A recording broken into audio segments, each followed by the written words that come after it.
I love Thanksgiving. Like, you don't understand. I love Thanksgiving. As far back as I can remember, it's always been my favorite holiday. And maybe it's because it brings together three of the things that I love the most in this world, which are cooking and eating way too much food, sitting on the couch all day and watching sports, and spending a bunch of time with the people I love the most.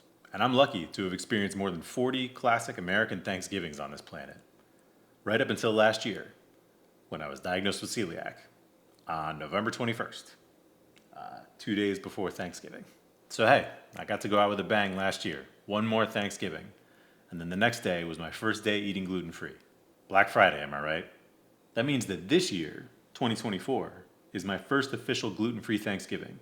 And I'm not willing to skip any of the classics. Now, you don't need me to tell you how to make Thanksgiving dishes that are already gluten-free, like turkey or mashed potatoes or cranberries. And you don't need my help making gluten-free versions of dishes with ingredients that are easy to substitute, like mac and cheese or stuffing or those little crispy onions on top of green bean casserole. But there are a few traditionally glutinous Thanksgiving must-haves that you should make from scratch and require a little gluten-free know-how to pull off.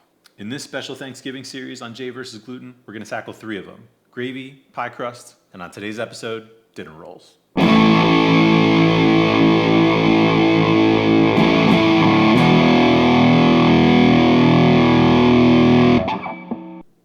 What's up, everybody? Now, I will admit that in Thanksgiving's past, I or my family have resorted to using prepackaged dinner rolls, either Hawaiian rolls or like the pop in a can, like biscuit situation, or some frozen bag or like whatever from Costco or Sam's Club or something. And now that I can't eat any of that stuff anymore, I rue the opportunities lost for real deal Thanksgiving dinner rolls, but alas. But this year, we are going to make our dinner rolls from scratch. And the good news is we already know how to do that. If you were here for our last video on sandwich bread, you will be familiar with the dough that we made there. This dough is basically the same dough.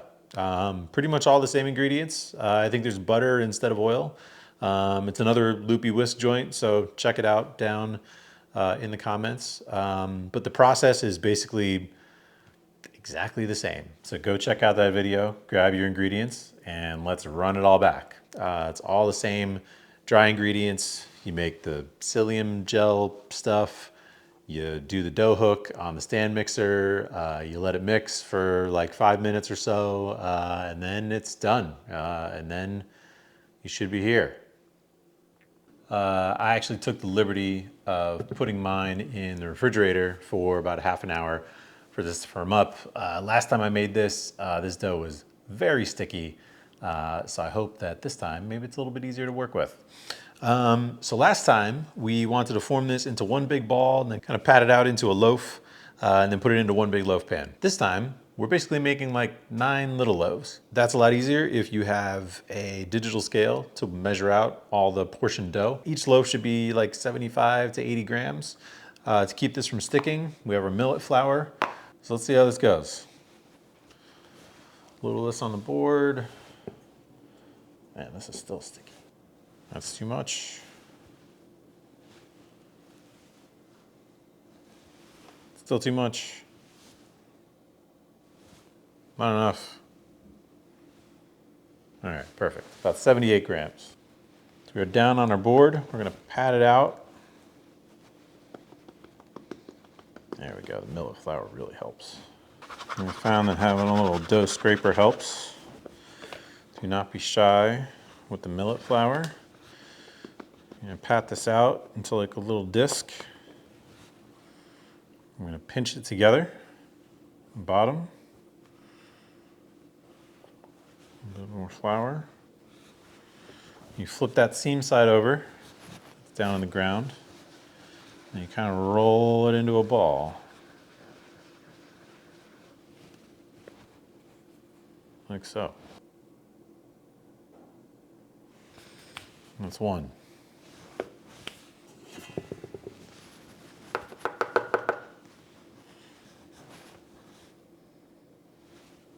A little bit too heavy.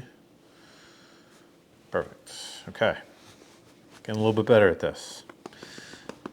Pat it out. Scrape it if it's starting to stick. A little bit more flour.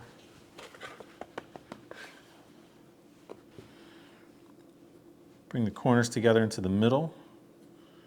Pinch, turn it over, and roll it into a ball. You see that the bottom side is kind of sealed now. So there you go, that's 2. We're gonna do 9 of these.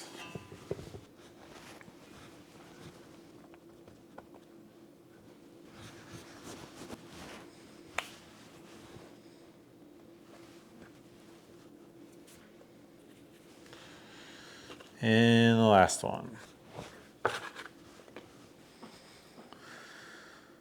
These are going to rise in a square cake pan.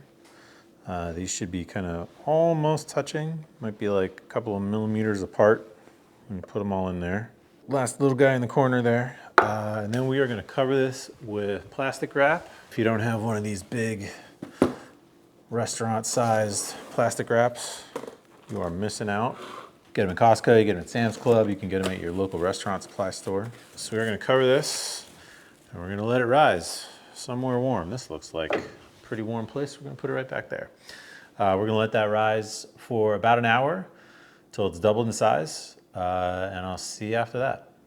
Our bread is done proofing. It has doubled in size. Even the little guy in the corner got big enough. So before it goes in a 375-degree oven, we are gonna brush it with some egg wash. Make sure it gets golden brown, a little shiny in the oven. Be careful that you don't deflate your rolls too much. So just a little gentle brush.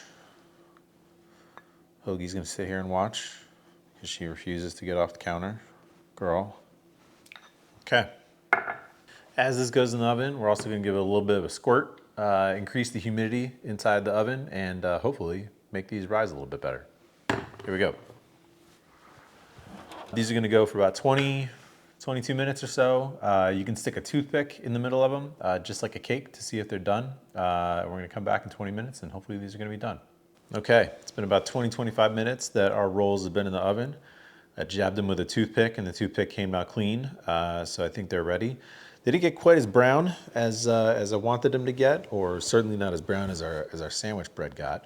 But the sandwich bread was in there at 400 degrees for like an hour and 10 minutes. These have only been in here at 375 for about 25 minutes. But we're gonna take them out. Oh, they got a little bit more brown. There you go, they look pretty good.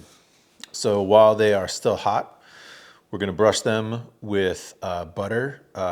Tip while we're talking about it, use a different brush for your butter than you use for your egg wash, so you don't put raw egg on your finished dinner rolls. This butter is gonna make the rolls extra rich, obviously. And it's gonna keep them moist for a little bit longer than they otherwise would have, but let's be honest, these aren't gonna last very long anyway, especially at Thanksgiving. This is also one of the only gluten-free breads that you don't have to wait all the way until it totally cools. I mean, you know, these things are meant to be eaten hot or at the very least warm. So we're gonna give them like 5-10 minutes before we tear into one and see what we got. We have let our dinner rolls cool for like 5 minutes. They should be still pretty warm, pretty hot, maybe even. Let's get one out. See if we can carefully extract one here. This one looks like a good one. Oh, all right, there we go. Pretty good, pretty good. Pretty happy with these. They're definitely soft.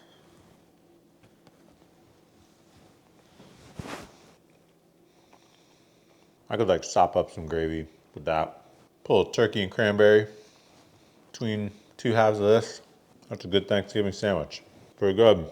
I mean, whether you're gluten-free or not, like who's gonna say no? It's like a nice warm roll. All right, that's one Thanksgiving dish down. Dinner rolls.